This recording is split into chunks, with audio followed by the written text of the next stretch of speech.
जय हिंद दोस्तों, बहुत बहुत स्वागत है आपका आपके ही अपने यूट्यूब चैनल में।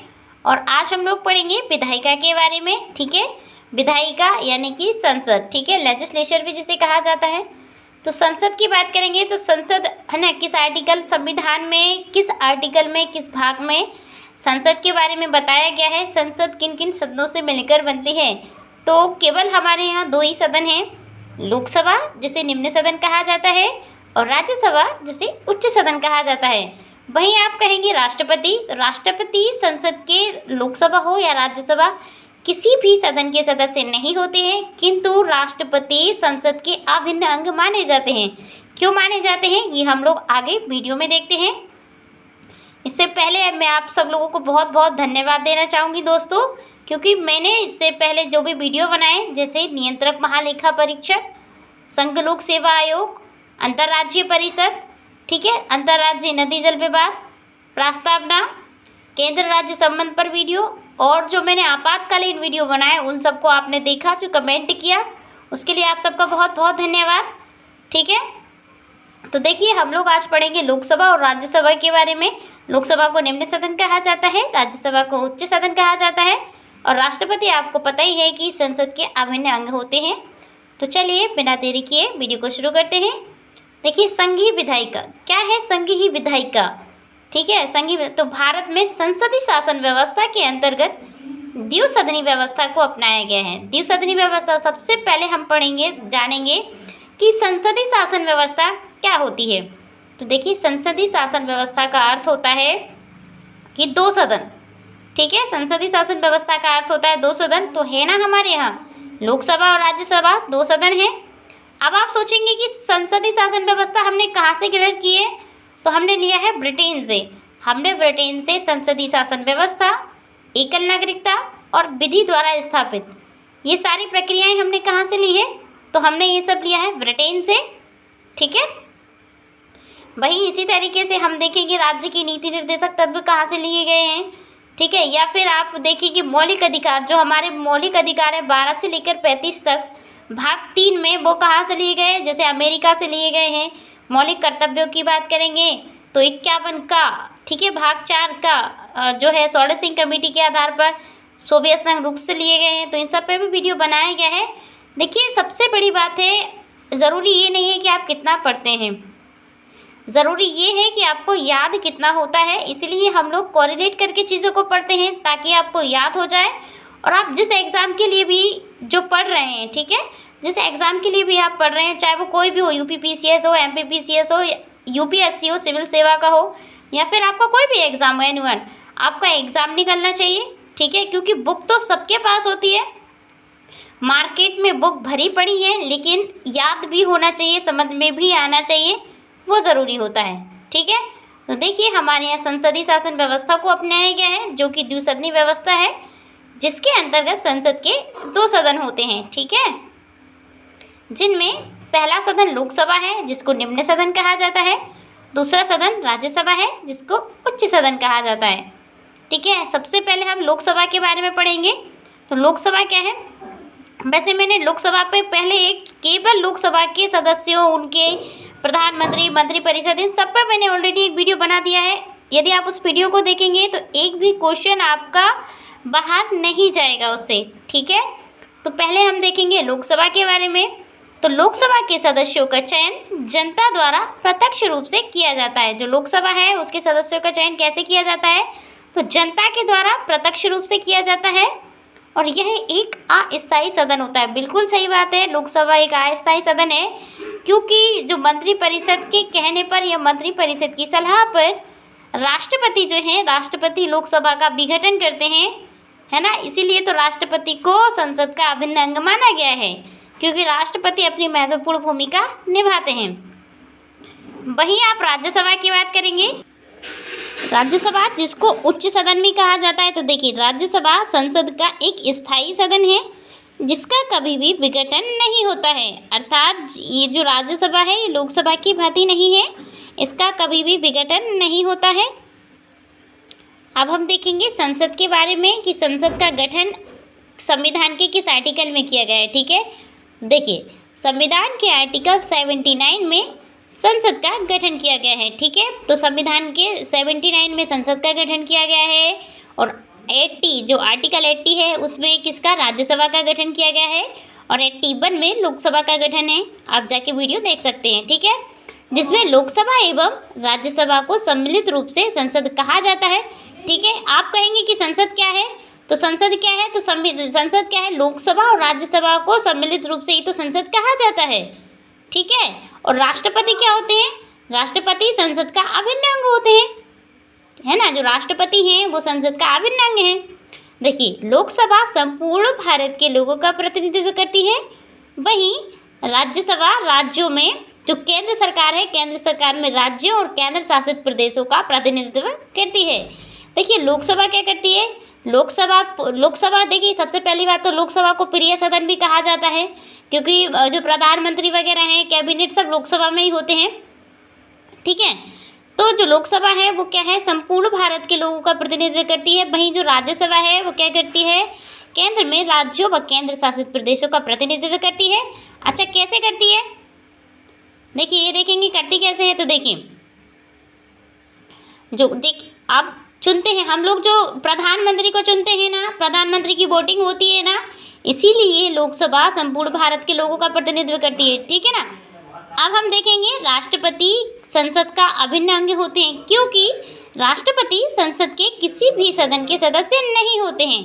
राष्ट्रपति क्या होते हैं, राष्ट्रपति संसद के किसी भी सदन के सदस्य नहीं होते हैं। ठीक है, याद रखिए।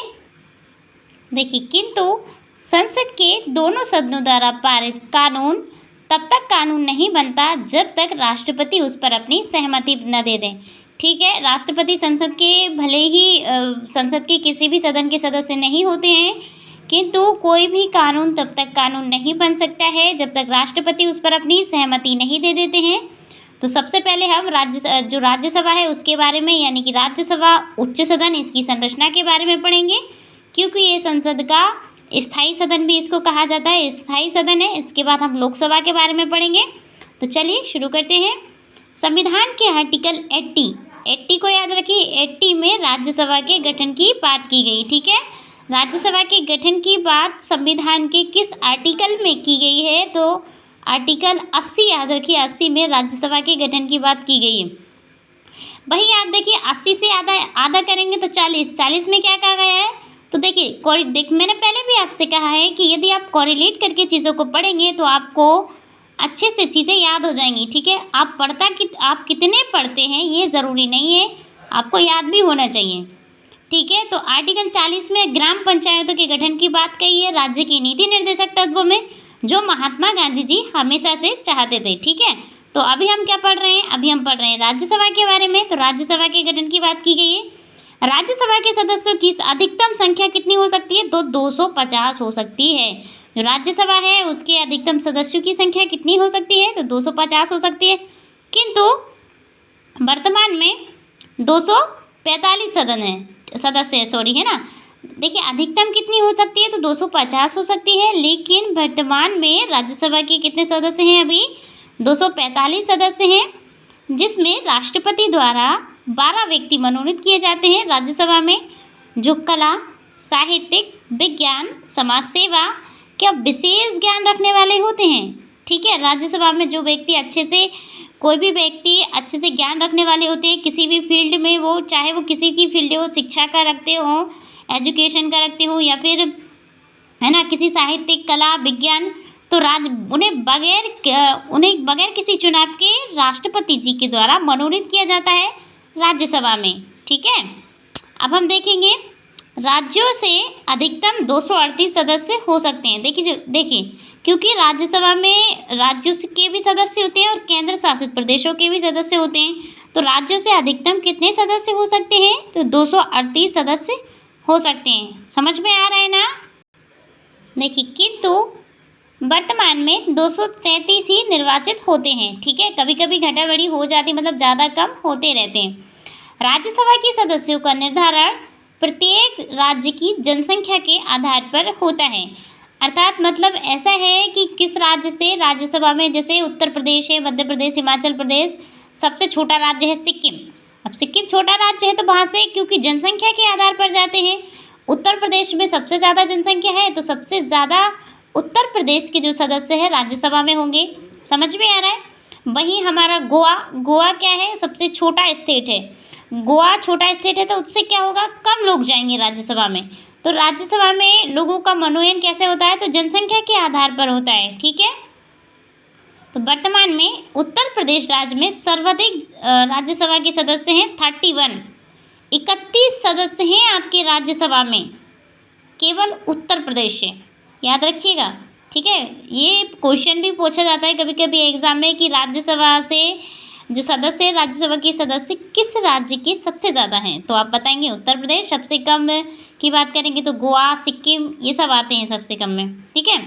राज्यसभा के सदस्यों का निर्वाचन देखेंगे किस प्रकार से होता है।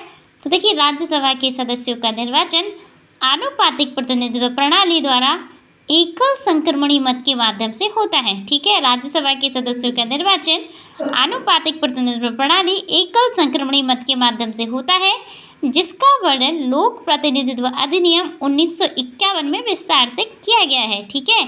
और जो लोक प्रतिनिधित्व अधिनियम है वो कब आया था, तो 1951 में, यानी कि 1951 में आया था। ठीक है। अब हम देखेंगे कि राज्यसभा का सदस्य बनने के लिए क्या क्या अर्हता आवश्यक होती है, अर्थात यदि आप राज्यसभा के सदस्य बनना चाहते हैं तो आप में क्या योग्यता होती है। अच्छा, आप जो हम लोग पहले देख चुके हैं उसको ध्यान में रखिए। जैसे कि कला, साहित्यिक, विज्ञान से जो 12 व्यक्ति को राष्ट्रपति द्वारा मनोनीत किए जाते हैं ना, इस तरीके से भी आप बन सकते हैं राज्यसभा के सदस्य। यदि राष्ट्रपति की नज़र में आप ऐसे व्यक्ति हैं जिसके अंतर्गत बहुत सारे आर्टिस्ट हैं, किसी भी एक भाग को लेकर, ठीक है, साहित्य से हैं आप, कला से हैं, विज्ञान से हैं, समाज सेवा से हैं, तब भी आप राज्यसभा के सदस्य बन सकते हैं। ठीक है ना। लेकिन आपको जनरली यदि आप चुनाव के माध्यम से बनना चाहते हैं तो राज्यसभा के सदस्य बनने के लिए कुछ आवश्यक अर्हता है, उनको देख लेते हैं। देखिए, जो व्यक्ति बनना चाहता हो राज्यसभा का सदस्य, सबसे पहली बात भारत का नागरिक हो। सेकंड, 30 वर्ष की आयु पूर्ण कर चुका हो। थर्ड है, तीसरी है, किसी भी लाभ के पद पर नहीं होना चाहिए। ठीक है ना। अब लाभ के पद पर ऐसा तो नहीं है, भले ही मंत्री परिषद हो जाए, देखिए लिखा हुआ है मंत्री परिषद को छोड़कर। ठीक है। जो है मंत्री परिषद को छोड़कर वो किसी भी पद पर नहीं होना चाहिए। राज्यसभा के सदस्य भी मंत्री परिषद में शामिल हो सकते हैं और प्रधानमंत्री का पद भी ग्रहण कर सकते हैं, याद रखिएगा। ठीक है ना। अब हम देखेंगे कार्यकाल कि जो राज्यसभा है, राज्यसभा के सदस्यों का कार्यकाल देखेंगे कि कितने वर्ष का होता है। देखिए, संविधान के आर्टिकल 83(1) सब आर्टिकल 1 के अनुसार राज्यसभा एक स्थायी सदन है जिसका कभी भी विघटन नहीं होता है। राज्यसभा क्या है, एक स्थायी सदन है जिसका कभी भी विघटन नहीं होता है। राज्यसभा के सदस्यों का कार्यकाल 6 वर्ष का होता है। ठीक है। कितने वर्ष, भाई हम लोगों ने देखा कि लोकसभा के सदस्यों के संसद जो लोकसभा है, लोकसभा के सदस्यों के जो कार्यकाल होता है वो कितने वर्ष का होता है, तो उनका कार्यकाल 5 वर्ष का होता है। वहीं आप राज्यसभा के सदस्यों को देखेंगे तो उनका कार्यकाल 6 वर्ष का होता है। ठीक है ना। और प्रत्येक 2 वर्ष बाद 1/3 सदस्य सेवानिवृत्त हो जाते हैं। याद रखिए, प्रत्येक 2 वर्ष बाद जो सदस्य हैं, 1/3 सदस्य, दो है ना, 1/3 सदस्य क्या होते हैं, 2 वर्ष के बाद 1/3 सदस्य सेवानिवृत्त हो जाते हैं। संविधान के आर्टिकल 83(1) के अनुसार उतने ही सदस्यों का निर्वाचन पुनः हो जाता है। जो सेवानिवृत्त होते हैं उतने ही सदस्यों का निर्वाचन पुनः हो जाता है। तो ये है कि कभी भी मतलब इसका विघटन नहीं होता है लोकसभा की तरह। ठीक है। ये एक स्थायी सदन है, याद रखिए, मोटी मोटा इसमें, और इसका कार्यकाल 6 वर्ष का होता है। और जो 1/3 सदस्य हैं वो प्रत्येक वर्ष सेवानिवृत्त हो जाते हैं। और जो सेवानिवृत्त होते हैं उनको क्या होता है, उनका फिर से चुनाव हो जाता है। ठीक है। देखिए, अब हम पढ़ेंगे राज्यसभा के पदाधिकारी के बारे में, अर्थात राज्यसभा में कौन कौन से पद हैं। ठीक है। कौन कौन से पद हैं राज्यसभा में, उनके बारे में पढ़ेंगे।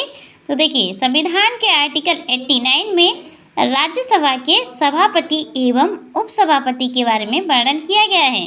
तो आर्टिकल याद रखिए, क्योंकि जो आपका जो क्वेश्चन है वो इस तरीके से ही पूछा जाता है कि जो राज्यसभा के जो पदाधिकारी है वो उनके बारे में किस आर्टिकल में बताया गया है। 69 दे देंगे, 70 दे देंगे, 72 दे देंगे और 89 दे देंगे आपको।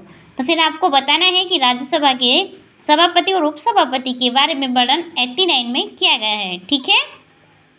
संविधान के आर्टिकल 89 भारत का उपराष्ट्रपति, मतलब आपको मतलब इसमें बताया गया है कि संविधान के आर्टिकल 89 के अनुसार भारत का जो उपराष्ट्रपति है राज्यसभा का पदेन सभापति होता है। याद रखिए, बहुत मोस्ट इम्पोर्टेंट है ये लाइन कि जो संविधान के आर्टिकल 89 में बताया गया है कि भारत के उपराष्ट्रपति राज्यसभा के पदेन सभापति होते हैं। ध्यान में रखिए, ठीक है।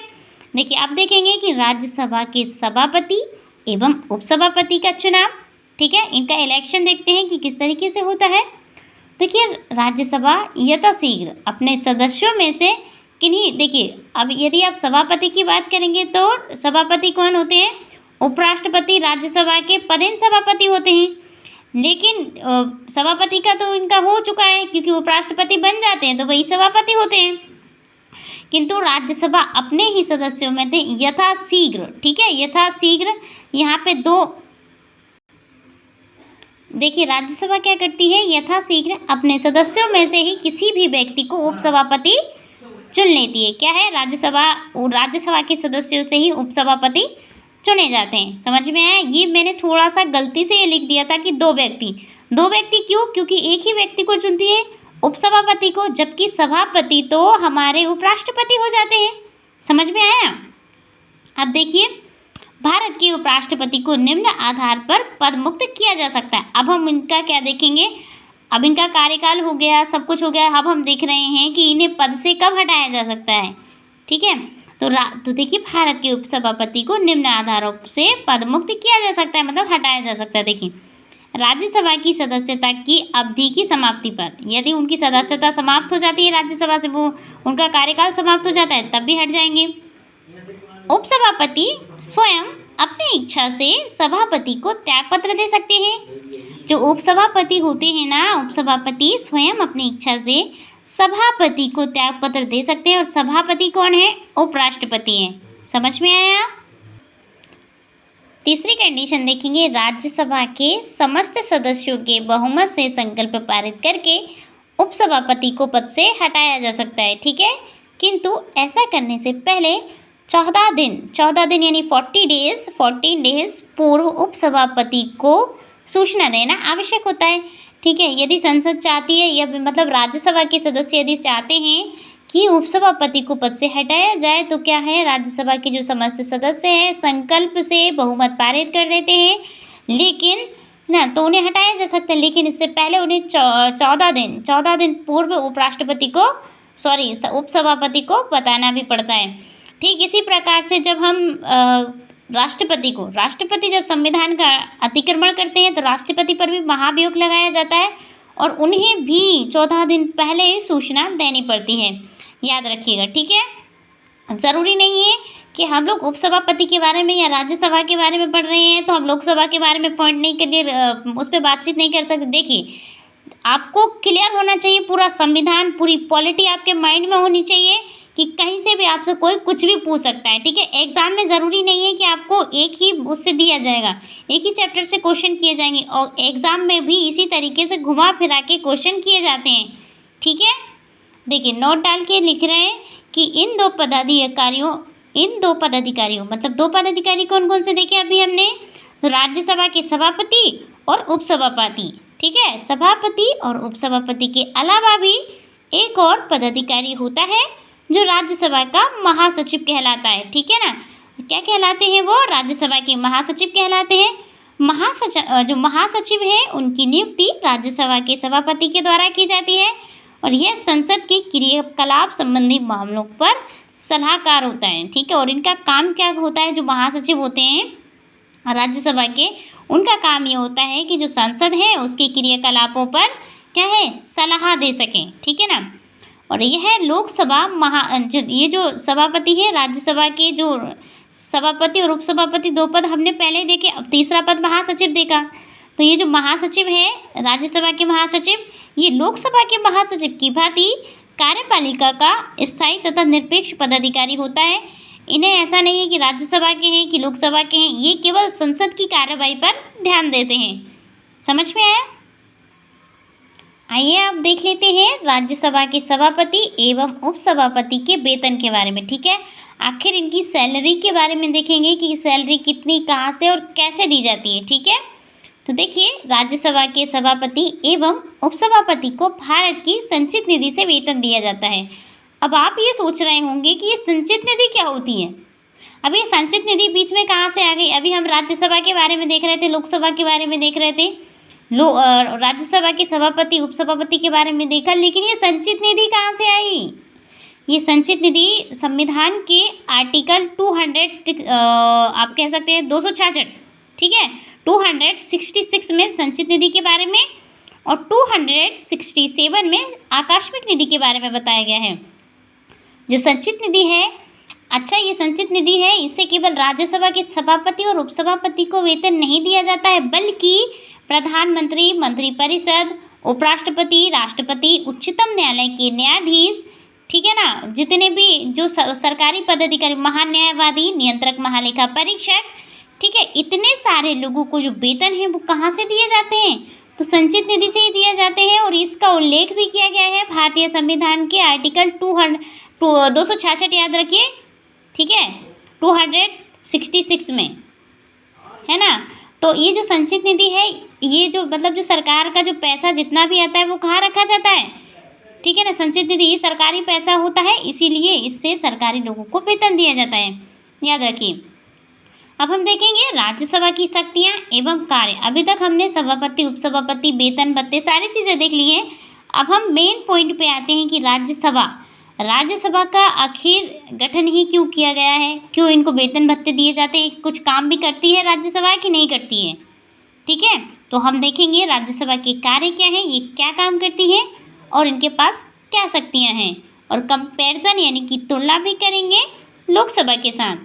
वित्तीय शक्तियाँ, सबसे पहले हम देखेंगे राज्यसभा की वित्तीय शक्तियाँ।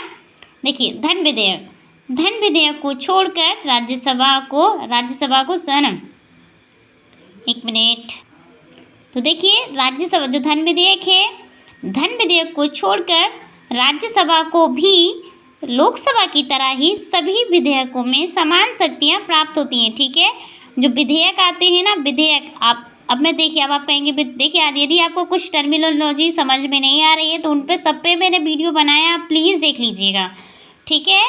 तो देखिए जो धन विधेयक क्या है, केवल लोकसभा में ही आता है सबसे पहले, और राज्यसभा की ज़्यादा पावर नहीं होती है उस पर, ठीक है। तो धन विधेयक को छोड़कर राज्यसभा भी लोकसभा की तरह ही सभी विधेयकों में समान शक्तियाँ प्राप्त हैं। धन विधेयक के मामले में राज्यसभा को लोकसभा की तुलना में सीमित शक्तियाँ प्राप्त हैं। सीमित शक्तियाँ मतलब थोड़ी कम शक्तियाँ प्राप्त हैं, अर्थात राज्यसभा थोड़ी सी कमज़ोर है धन विधेयक के मामले में, याद रखिए, ठीक है ना, ठीक है। तो क्योंकि जो धन विधेयक के मामले में राज्यसभा को 14 दिन के अंदर अपनी सहमति लोकसभा को भेजनी पड़ती है। जो धन विधेयक है वो केवल, क्योंकि उसमें धन से संबंधित होता है, तो पूरी पावर क्या है, पूरी पावर केवल लोकसभा के पास होती है, राज्यसभा के पास जाता है। राज्यसभा उसके अंदर उसको यदि 14 दिन के अंदर भी यदि अपनी राय नहीं भेजती है तो भी वो पास ही माना जाता है राज्यसभा से। राज्यसभा अपनी सहमति दे नहीं दे, राज्यसभा से तो बिल्कुल कन्फर्म है कि वो पारित होना ही है, क्योंकि राज्यसभा की कोई उसमें सहमति ज़्यादा नहीं होती है। वही देखिए लिख रहे हैं नोट डाल के कि संविधान संशोधन विधेयक के मामले में राज्यसभा को लोकसभा की तरह ही समान शक्तियाँ प्राप्त हैं, ठीक है। अब हम सबसे पहले जो संविधान संशोधन विधेयक है उसके मामले में जो राज्यसभा है, राज्यसभा को लोकसभा की समान ही शक्तियाँ प्राप्त होती हैं। हमारे यहाँ विधेयक कितने प्रकार के हैं, तो देखिए धन विधेयक होता है पहला, दूसरा वित्त विधेयक होता है, तीसरा क्या होता है साधारण विधेयक होता है, और चौथा होता है संविधान संशोधन विधेयक। तो जो संविधान संशोधन विधेयक में राज्यसभा को लोकसभा के समान ही शक्तियाँ प्राप्त हैं, ठीक है, बराबर का अधिकार है लोकसभा और राज्यसभा को संविधान संशोधन विधेयक में। जबकि धन विधेयक में धनी कौन है, ऐसे याद रखिए कि जो धन विधेयक है उसमें धनी लोकसभा है, क्योंकि प्रधानमंत्री और मंत्रिपरिषद सब वहीं तो रहते हैं, मतलब उसी में तो कार्य करते हैं लोकसभा में, ठीक है। चलिए अब देख लेते हैं राज्यसभा की विशिष्ट शक्तियाँ। विशिष्ट शक्तियाँ मतलब जो शक्तियाँ लोकसभा के पास नहीं है वो राज्यसभा के पास हैं, अर्थात विशिष्ट शक्तियाँ हैं, ठीक है। तो देखिए देश को संघात्मक बनाए रखने के लिए राज्यसभा के पास दो विशिष्ट शक्तियाँ हैं, मतलब देश है उसमें संघात्मक एक शब्द है इसमें संघात्मक। संघात्मक क्या होता है? भारत क्या है? जब आप संविधान पढ़ेंगे तो संविधान का आर्टिकल फर्स्ट पढ़ेंगे तो उसमें साफ साफ लिखा गया है कि जो भारत है वो राज्यों का संघ है। भारत क्या है? भारत अर्थात इंडिया राज्यों का संघ है। संघात्मक का मतलब होता है एक, ठीक है ना। भारत क्या है? भारत में एक संघ के रूप में काम करता है। तो भारत को संघात्मक बनाए रखने के लिए राज्यसभा के पास दो विशिष्ट शक्तियां हैं जो लोकसभा के पास नहीं हैं। मतलब विशिष्ट इसीलिए है क्योंकि वो लोकसभा के पास नहीं है, ठीक है। तो पहली देखेंगे आर्टिकल 249 के अनुसार, यानी कि वही आर्टिकल 249 के अंतर्गत राज्यसभा उपस्थित एवं मतदान करने वाले 2/3 सदस्यों के बहुमत से, कितने उपस्थित और मतदान करने वाले 2/3 सदस्यों के बहुमत से राष्ट्रीय महत्व को ध्यान में रखकर राज्य सूची के विषय पर कानून बना सकती है, ठीक है। राज्यसभा क्या है? यदि राज्यसभा को लगता है कि हमारे देश के लिए, हमारे देश की शान के लिए, है ना, हमारे विदेशों से कोई संबंध हुआ है ना, तो हमारे देश की कुछ विशेषता के लिए हमें राज्य सूची पर कानून बनाना चाहिए, तो राज्यसभा आर्टिकल 249 के अनुसार राज्य सूची पर कानून बना सकती है। जबकि लोकसभा ऐसा नहीं कर सकती है क्योंकि विशिष्ट शक्तियाँ हैं राज्यसभा को दी गई हैं, ध्यान रखिए, ठीक है, क्योंकि पावर है वही राज्यसभा के पास। दूसरी देखेंगे आर्टिकल 312 याद रखिए, 3, 1, 2 ऐसे भी याद कर सकते हैं आप, यानी कि 3 है फिर 2 है और दोनों के बीच में 1 है, ऐसे भी याद कर सकते हैं। या फिर आर्टिकल 312 के बारे में भी देखिए, ठीक है। तो आर्टिकल 312 के तहत राज्यसभा उपस्थित एवं मतदान करने वाले 2/3 सदस्यों के समर्थन से कोई नई अखिल भारतीय सेवा का गठन कर सकती है। ये क्या कर सकती है? जो राज्यसभा है, उपस्थित हैं, मतदान करने वाले जो सदस्य हैं, ये क्या कर सकती है? कोई नई अखिल भारतीय सेवा का भी गठन कर सकती है, जो कि लोकसभा नहीं कर सकती, इसलिए इसकी ये विशिष्ट शक्तियाँ हैं। चलिए अब हम देखेंगे इसकी अन्य शक्तियाँ, ठीक है। अन्य शक्तियों में देखेंगे, यदि आपातकाल की अवधि 1 माह से अधिक है और लोकसभा का उस समय विघटन हो जाता है। देखिए आपातकाल के बारे में मैंने वीडियो बनाया है, मैं आपसे बार बार कह रही हूँ, जो भी टर्म आपको इसमें समझ में नहीं आ रहा है आप उसको सर्च कीजिए, आपको मिल जाएगा, ठीक है। तो आप यदि आपातकाल की अवधि 1 माह, आपातकाल हमने कहाँ से लिया है? जर्मनी से, ठीक है ना। आपातकाल जर्मनी से लिया गया है और आपातकाल संविधान के 352, 356 और 360 ये जो आर्टिकल है इसमें आपातकाल के बारे में बताया गया है। 352 राष्ट्रीय आपातकाल, 356 राष्ट्रपति शासन और 360 वित्तीय आपातकाल के बारे में बताया गया है। यदि आप इनको, क्योंकि पूरी पॉलिटी से आता है क्वेश्चन, तो एग्जाम में याद रखिए, किसी एक सेशन को पढ़ने से आप महारत हासिल नहीं कर सकते हैं, आपको पूरी पॉलिटी पढ़नी पड़ेगी, पूरी राजनीति, पूरी कॉन्स्टिट्यूशन, जितने भी विधेयक हैं सब पढ़ना पड़ेगा, ठीक है। तो देखिए लोकसभा, देखिए तो यदि आपातकाल का जो अवधि होती है आपातकाल की, यदि 1 माह से वो अधिक है, तो जो लोकसभा का जो है उस समय यदि विघटन हो जाता है तब राज्यसभा का अनुमोदन होना आवश्यक होता है, ठीक है। तब क्या होता है? राज्यसभा का अनुमोदन होना बहुत ज़्यादा आवश्यक हो जाता है। दूसरी पावर है राष्ट्रपति के निर्वाचन मंडल में राज्यसभा के, है ना, निर्वाचित सदस्य भाग लेते हैं। जो राष्ट्रपति है उनके निर्वाचन मंडल में भी, महाभियोग में, सभी में भाग लेते हैं।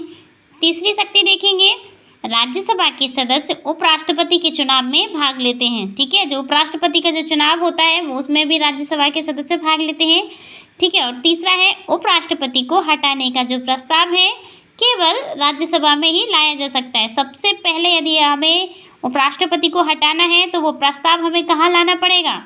उस प्रस्ताव को सबसे पहले राज्यसभा में ही लाया जाता है ना। पांचवा है राष्ट्रपति के महाभियोग में राज्यसभा की महत्वपूर्ण भूमिका होती है। राष्ट्रपति जब संविधान का जो अतिक्रमण करते हैं तब क्या होता है? राष्ट्रपति पर महाभियोग लगाया जाता है संविधान के आर्टिकल 61 के अनुसार, ठीक है ना। तब राज्यसभा और लोकसभा की बराबर भूमिका होती है। 6 है आपका उच्चतम न्यायालय, नहीं देखिए, उच्च न्यायालय एवं उच्चतम न्यायालय के न्यायाधीशों को हटाने में राज्यसभा की लोकसभा के समान ही शक्तियाँ होती हैं। अर्थात जब आपको उच्चतम न्यायालय या फिर उच्च न्यायालय के न्यायाधीश को उनके पद से हटाना है तब भी लोकसभा और राज्यसभा दोनों की उसमें बराबर पावर होती है, ठीक है। और इससे पहले हम लोगों ने लोकसभा की जितनी भी पावर्स हैं, मतलब जितनी भी भाग उसके सदस्यों का निर्वाचन, पदावधि, जितना जो भी कुछ है, जो क्वेश्चन आता है एग्जाम में, उसमें हम लोगों ने पहले वीडियो बना दिया है। और दोस्तों आशा करते हैं कि आपको इस वीडियो में बहुत कुछ सीखने को मिला होगा। यदि आपको वीडियो पसंद आया है तो प्लीज़ दोस्तों कमेंट ज़रूर कीजिएगा और वीडियो को लाइक कीजिए, हमारे चैनल को सब्सक्राइब कीजिए। जय हिंद, जय भारत। मिलते हैं अगले वीडियो में। Thank you.